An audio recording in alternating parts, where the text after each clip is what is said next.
Hello everyone.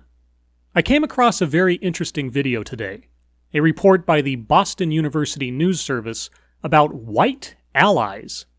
The reporter, Mike DeSocio, does a good job in asking relevant questions and refraining from taking sides, providing commentary, or offering conclusions of his own.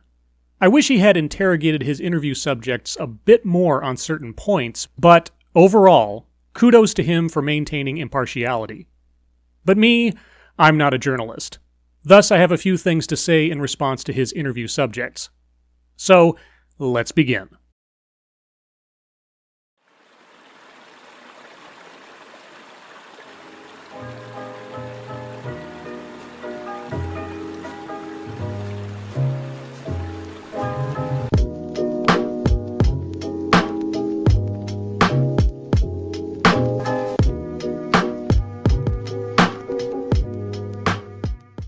Alexis Ladd is an activist who recently formed the Fostering Racial Justice Group, which is based in the mostly white town of Boxborough, Massachusetts.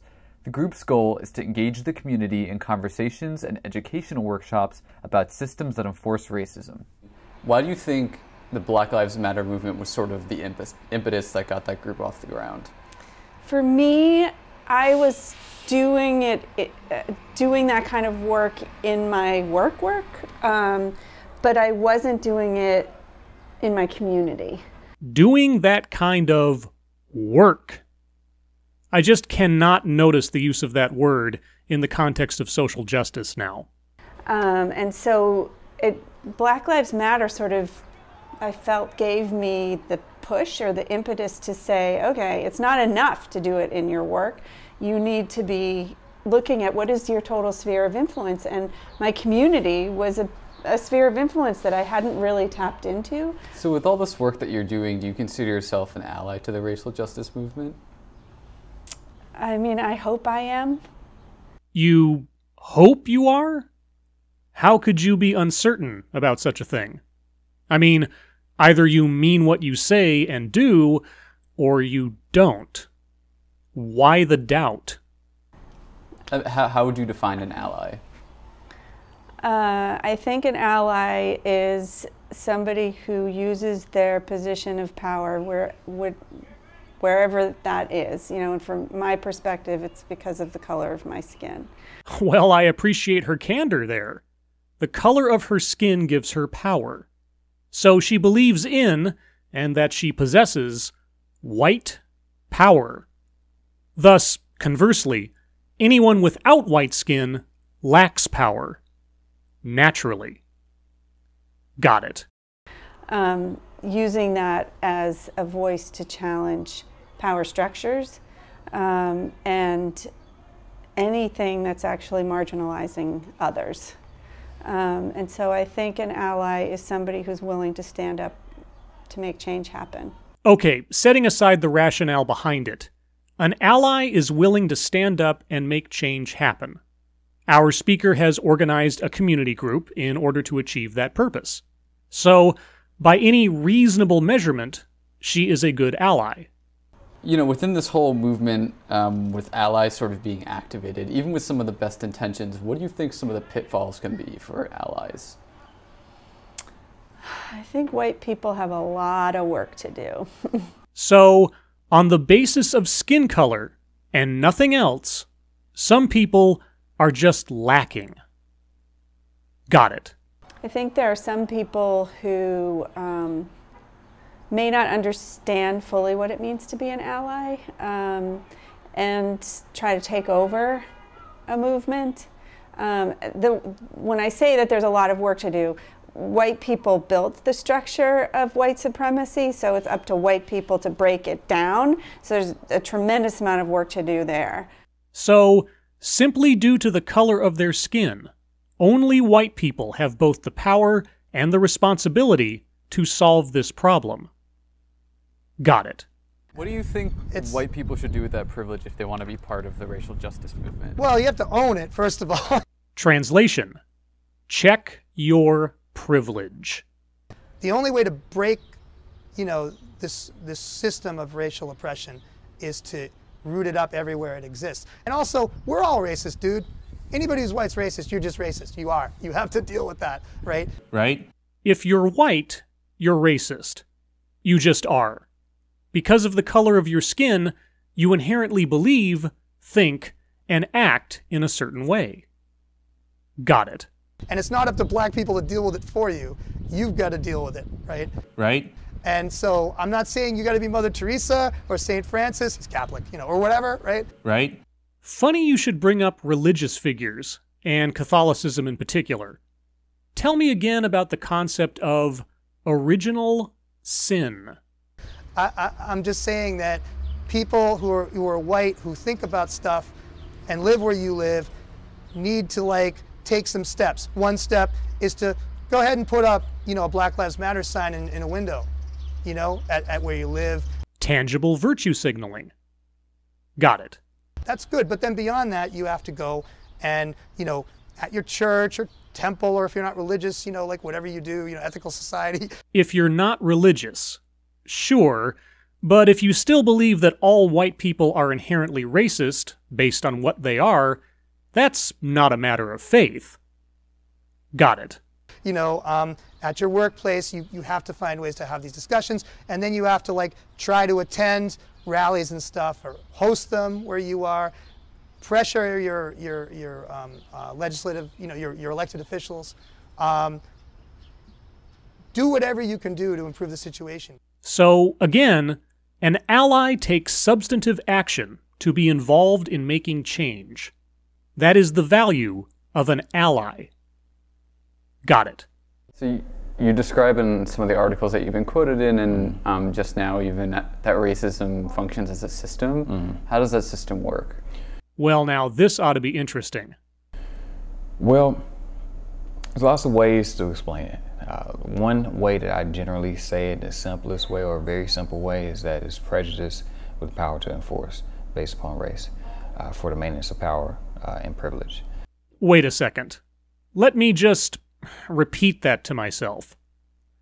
Racism functions as a system, and how that system works, simply put, is prejudice with power to enforce based on race for the maintenance of power and privilege. Power to enforce. Enforce what, specifically? Why do you think that white people sometimes don't realize they're part of that system? It benefits them. They don't have to acknowledge that you're part of a system that operates to oppress other people. It means that you have a responsibility to change it. So, if I am unaware of this system that I am both participating in and benefiting from, and obviously that's the case because I am white, on what basis do I know this system is there? Because you say so? And whether I, as an individual, actually am or not, my very existence is oppressing other people via my ignorance of my role in, and my fortunes gained from, this invisible system. So, does having this revelation of my place in this system cleanse me of my role in oppressing other people? This knowledge will break the spell and free me of my crimes? I would love to know how that works.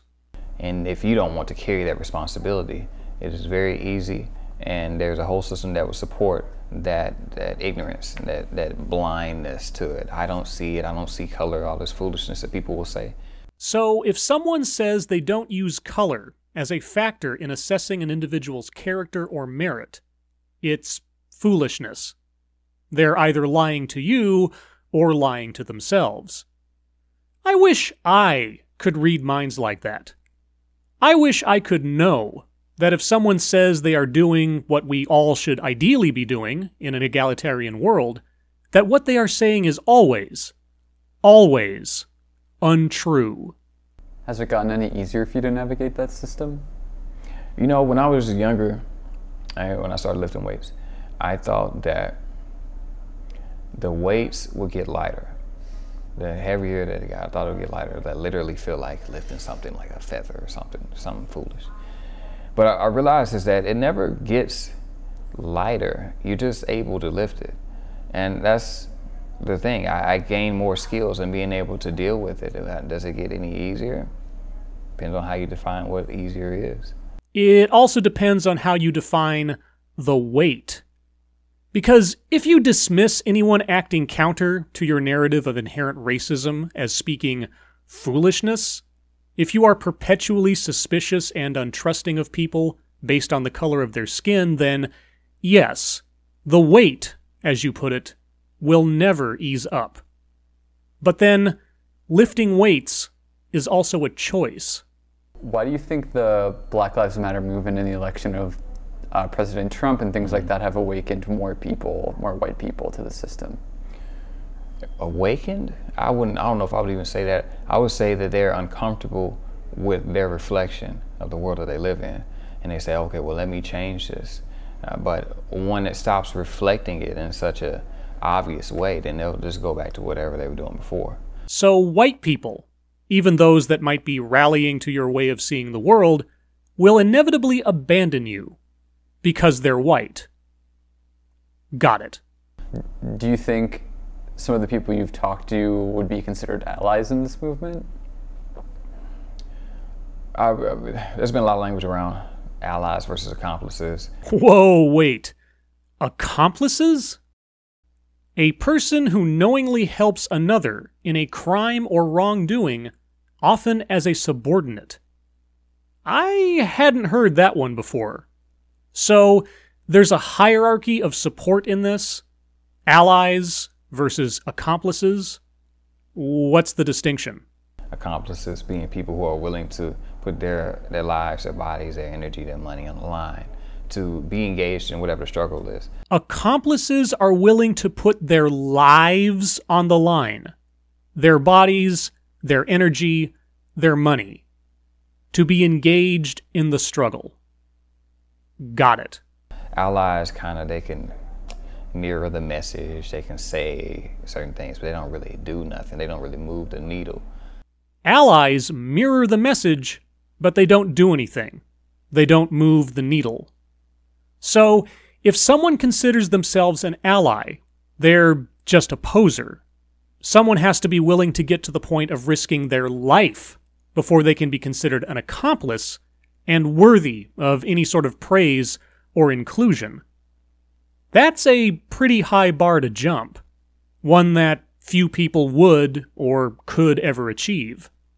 So, I suppose that means that you'll always have a reason to tell those trying to help with Black Lives Matter that, no matter what they're doing, it's just not good enough. It's a kind of prejudice, with the power to enforce who is or is not considered worthy based on race, and this maintains the power structure of the self-proclaimed victim holding the burden of responsibility over the inherently guilty. It all sounds very familiar. As always, thank you for watching.